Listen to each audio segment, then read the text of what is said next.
เคสบายดีเนาะมื้อนี้เรากลับมาสอนภาษาเกาหลีให้บรรดานักเรียนนักศึกษาที่เขาเจ้ากำลังศึกษาภาษาเกาหลีโอเคคำศัพท์ในคลิปวิดีโอนี้เราจะสอน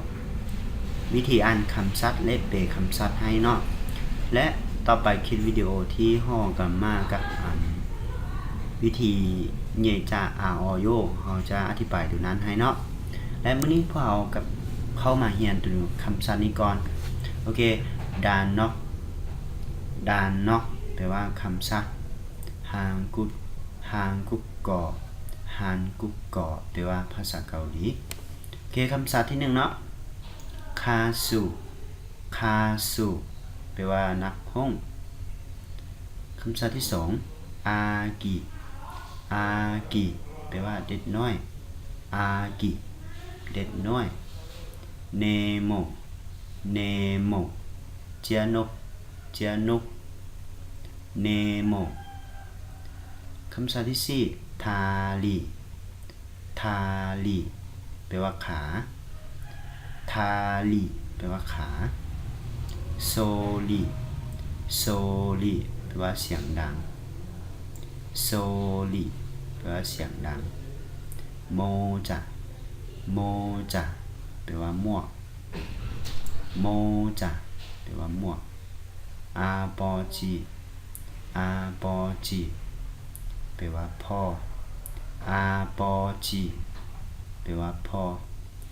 ซาจะแปลว่าสิงซาจะแปลว่าสิงเซอูแปลว่ากุ้งตัวกุ้งจืดอ่ะเซอู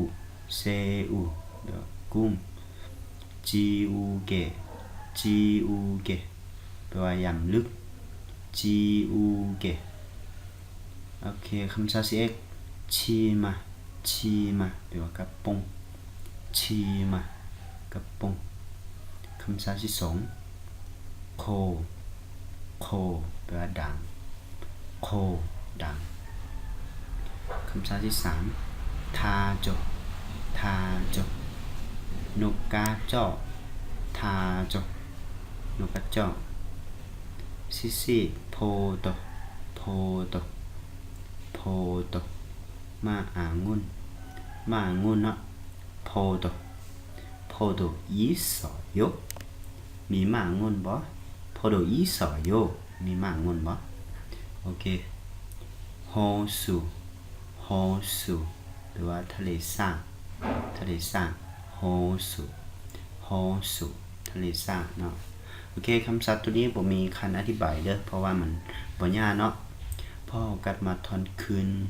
วิธีอ่านไวๆเนาะโอเคคำศัพท์1คาสุคำศัพท์ที่2อากิ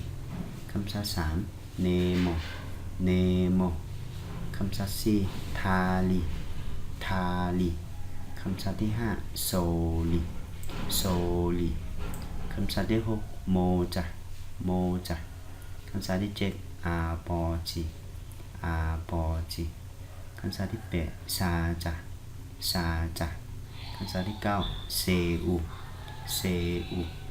คำศัพท์ที่10จีอูเก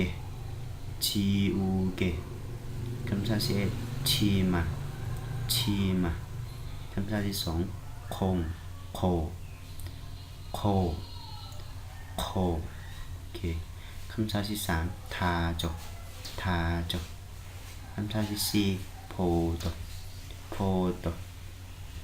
คำศัพท์ที่5โฮสุโอเคนอกจากนี้พวกเราเรียนหมดแล้วเนาะโอเคขอเข้าใจทุกคนที่มาเบิ่งวิดีโอของเราเนาะโอเคเจอกันคลิปวิดีโอต่อไป